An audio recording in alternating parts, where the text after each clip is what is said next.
नमस्कार बच्चों। आज हम समकालीन राजनीति विज्ञान के पाठ सत्ता के समकालीन केंद्र के कुछ महत्वपूर्ण टॉपिक्स पर चर्चा करेंगे। पहला टॉपिक है हमारा यूरोपीय संघ। क्या ये कल्पना की जा सकती है कि 27 देश बिना अपनी पहचान खोए एक साथ चल सकते हैं? हाँ जी, चल सकते हैं, और इसी का उदाहरण है यूरोपीय संघ। तो यूरोप के देशों ने दो विश्व युद्धों के बाद समझा कि लड़ाई करने से कुछ हासिल नहीं होगा, इसलिए उन्होंने मिलकर यूरोपीय संघ बनाया, जिसे हम प्रचलित भाषा में ईयू कहते हैं। यूरोपीय संघ के मुख्य उद्देश्य हैं शांति बनाए रखना, आर्थिक विकास करना, देशों के बीच सहयोग को बढ़ावा देना। हालांकि यूरोपीय संघ का एक संविधान बनाने की कोशिश तो असफल हो गई। इनका विचार था कि पूरे यूरोपीय संघ के लिए एक ही संविधान बनाया जाए, लेकिन वह कोशिश असफल हो गई। लेकिन फिर भी इनका एक झंडा है, एक गान है, स्थापना दिवस और अपनी एकल मुद्रा है। अन्य देशों से संबंधों के मामलों में इसने काफी हद तक साझी विदेश और सुरक्षा नीति भी बना ली है। मतलब 27 देशों की एक सामान्य विदेश और सुरक्षा नीति भी है। यूरोपीय संघ का आर्थिक, राजनीतिक, कूटनीतिक तथा सैनिक प्रभाव जबरदस्त है।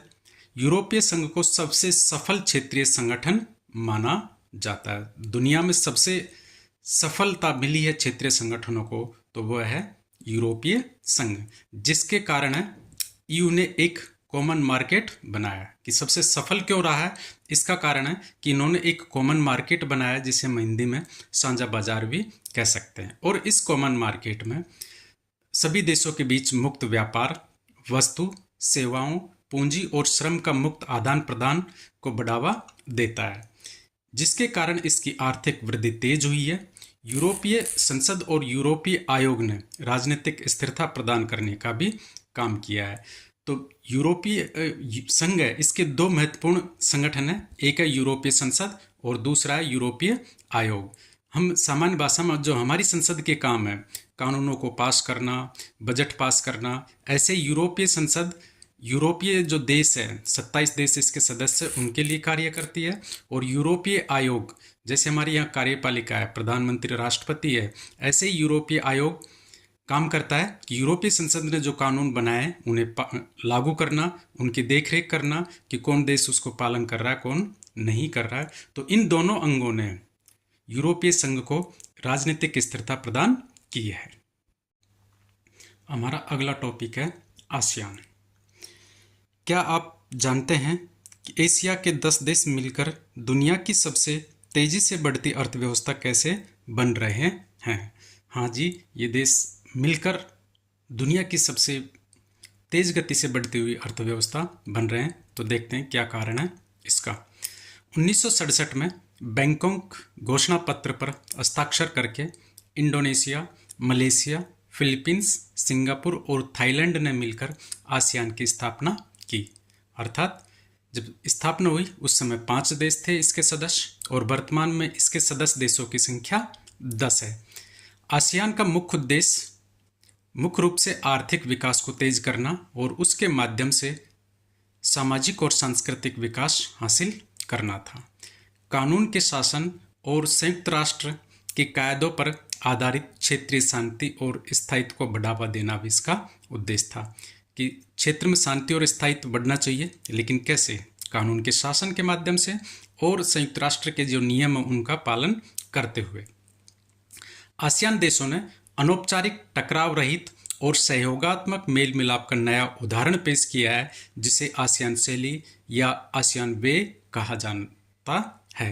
तो बहुत बार क्वेश्चन आता है कि आसियान वे या आसियान शैली किसे कहा जाता है? तो इसका सिंपल सा आंसर है कि आसियान देशों ने अपने जो विवाद थे उसको बिना किसी टकराव के और सहयोगात्मक मेल मिलाप के माध्यम से सुलझा लिया गया है। अर्थात बिना कोई लड़ाई झगड़े के अपने विवाद सुलझा लेते हैं। इसे ही वो आसियान शैली या आसियान वे कहा जाने लगा। आसियान के देशों की सुरक्षा और विदेश नीतियों में तालमेल बनाने के लिए इन्होंने 1994 में आसियान क्षेत्रीय मंच या ARF की स्थापना की, एशियन रीजनल फोरम। तो इसका मुख्य काम क्या था कि इनके सदस्य देशों की सुरक्षा और विदेश नीतियों में तालमेल हो, सामंजस्य बैठाया जाए। आसियान एशिया का एकमात्र ऐसा क्षेत्रीय संगठन है जो एशियाई देश और विश्व शक्तियों को राजनीतिक और सुरक्षा मामलों पर चर्चा करने के लिए एक राजनीतिक मंच उपलब्ध करवाता है। हमारा अगला टॉपिक है चीन का आर्थिक उदय। क्या चीन दुनिया की नंबर 1 इकोनॉमी बनने वाला है? तो हम देखते हैं कि इसने क्या किया है ताकि भाई हम कल्पना करते हैं कि दुनिया की नंबर 1 इकोनॉमी बन सकता है। 1978 में चीन ने खुले द्वार की नीति, ओपन डोर पॉलिसी अपनाई। बहुत बार ये प्रश्न आता है कि ओपन डोर पॉलिसी क्या है?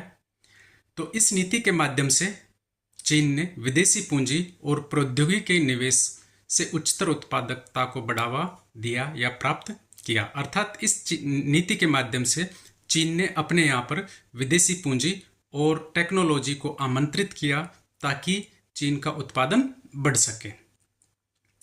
1982 में खेती का निजीकरण किया। उसके बाद 1998 में उद्योगों का निजीकरण भी कर दिया। इन सभी नई आर्थिक नीतियों के कारण चीन की अर्थव्यवस्था को अपनी जड़ता से उबरने में मदद मिली। अर्थात जो उसकी अर्थव्यवस्था में जंग लगा हुआ था उससे बाहर आने का मौका मिला तथा वर्तमान में चीन पूरे विश्व में प्रत्यक्ष विदेशी निवेश के लिए सबसे आकर्षक देश बनकर उभरा है। तो सबसे ज़्यादा जो प्रत्यक्ष विदेशी निवेश या जिसे FDI बोलते हैं वो यदि कहीं पर आ रहा है तो चीन है। चीन 2001 में WTO में भी शामिल हो गया या विश्व व्यापार संगठन का सदस्य बन गया। अब चीन की योजना विश्व आर्थिकी से अपने जुड़ाव को और ज़्यादा गहरा करके भविष्य की विश्व अर्थव्यवस्था को एक मनचाहा रूप देने की है। तो हम कह सकते हैं कि चीन चाहता है कि अब जो वर्ल्ड ऑर्डर है वो किस हिसाब से हो, चीन की इच्छा के अनुसार हो और इसी की वजह से वो सभी देशों के साथ जुड़ना चाहता है। अपने व्यावसायिक साझेदारों पर चीन का जबरदस्त प्रभाव बन चुका है और यही कारण है कि जापान, अमेरिका, आसियान और रूस सभी व्यापार से आगे चीन से बाकी विवादों को भुला चुके हैं। तो ये जो देश है इनके जितने भी विवाद है सबको भूलकर चीन के साथ व्यापार को बढ़ावा दे रहे हैं। 1997 के वित्तीय संकट के बाद आसियान देशों की अर्थव्यवस्था को टिकाए रखने में भी चीन की जो आर्थिक उबार है उसने काफ़ी मदद की है। तो इस आधार पर हम कह सकते हैं कि चीन विकासशील देशों के मामले में एक नई विश्व शक्ति के रूप में उभरता जा रहा है। हमारा अगला टॉपिक है भारत चीन संबंध। ये समझ से परे हैं कि भारत और चीन दोस्त है या दुश्मन। तो हम देखते हैं भारत चीन संबंध कैसे हैं। भारत और चीन दोनों एशिया की बड़ी शक्तियां हैं। कुछ समय के लिए हिंदी चीनी भाई भाई का नारा भी लोकप्रिय हुआ। हालांकि भारतीय सीमा पर चीनी अतिक्रमण ने इस आशा को धूमिल कर दिया था। कौन सी आशा? जो हिंदी चीनी भाई भाई का नारा चल रहा था। 1962 के युद्ध में भारत को सैनिक पराजय झेलनी पड़ी और भारत चीन संबंधों का एक दीर्घकालिक असर भी हुआ। 1976 तक दोनों देशों के बीच कूटनीतिक संबंध समाप्ति रहे, लेकिन समय के साथ थोड़ा बदलाव होता है और शीत युद्ध की समाप्ति भी हुई उस समय और भारत चीन संबंधों में महत्वपूर्ण बदलाव आया। अब इनके संबंधों का रणनीति की ही नहीं बल्कि आर्थिक पहलू भी है। दोनों ही खुद को विश्व राजनीति की उभरती हुई शक्ति मानते हैं और दोनों ही एशिया की अर्थव्यवस्था और राजनीति में महत्वपूर्ण भूमिका भी निभाना चाहेंगे। 1999 में भारत और चीन के बीच व्यापार 30% सालाना की दर से बढ़ रहा है। तो दोनों के बीच व्यापार तीव्र गति से बढ़ रहा है, प्रतिवर्ष 30% के हिसाब से बढ़ रहा है। वैश्विक धरातल पर चीन और भारत ने विश्व व्यापार संगठन जैसे अंतर्राष्ट्रीय संगठनों के संबंध में एक जैसी नीतियां भी अपनाई है। तो यदि हम वैश्विक स्तर पर देखें तो भारत और चीन एक प्रकार की नीतियों का समर्थन करते हैं। जैसे ग्लोबल वार्मिंग पर भी भारत और चीन चाहते हैं कि विकासशील देशों को अपना जो CO2 उत्सर्जन है वो कम दर से कम किया जाना चाहिए, जबकि विकसित देशों को ज़्यादा दर से CO2 उत्सर्जन कम किया जाना चाहिए। हमारा अगला टॉपिक है जापान और दक्षिणी कोरिया। तो अब हम देखते हैं कि छोटे देश भी कैसे सुपर पावर बन सकते हैं। तो जापान और दक्षिणी कोरिया दोनों ने युद्ध के बाद खुद को बदल दिया है। जापान के पास प्राकृतिक संसाधन कम है और वह ज़्यादातर कच्चे माल का आयात करता है। इसके बावजूद दूसरे विश्व युद्ध के बाद जापान ने बड़ी तेजी से प्रगति की। 2017 से जापान की अर्थव्यवस्था विश्व की सबसे तीसरी बड़ी अर्थव्यवस्था है। एशिया के देशों में अकेला जापान ही है जो G7 के देशों में शामिल है।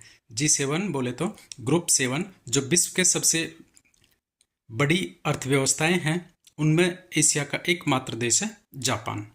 Soni, Panasonic, Canon, Suzuki, Honda, Toyota जैसे प्रसिद्ध ब्रांड जापानी ही है।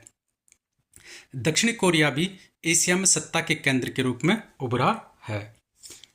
1960 के दशक से 1980 के दशक के बीच इसका आर्थिक शक्ति के रूप में तेजी से विकास हुआ और इसके पीछे मुख्य कारण था कि इन्होंने इलेक्ट्रॉनिक्स और ऑटोमोबाइल जहाज निर्माण में तेजी की तथा निर्यात आधारित अर्थव्यवस्था को बढ़ावा दिया। दक्षिणी कोरिया के आर्थिक विकास को हान नदी का चमत्कार भी कहा जाता है। सैमसंग, LG और हुंडई जैसी दक्षिणी कोरियाई ब्रांड भारत में प्रसिद्ध है। तो ये था हमारा सत्ता के समकालीन केंद्र के महत्वपूर्ण टॉपिक। यदि ये वीडियो आपको पसंद आया तो इस चैनल को लाइक करें और अपने दोस्तों के साथ शेयर करें ताकि उनको भी इस टॉपिक्स का फ़ायदा मिल सके। और आपके लिए एक महत्वपूर्ण सूचना है कि इस एग्ज़ाम के बाद जिन बच्चों ने CUT का फॉर्म भरा है उनकी तैयारी के लिए भी MCQ क्वेश्चनों पर वीडियो मिलेगा। यदि आप ये चाहते हो कि आपको वीडियो समय से मिल जाए तो इस चैनल को सब्सक्राइब ज़रूर करें ताकि आप तक वो लिंक सीधा पहुंच जाए। धन्यवाद।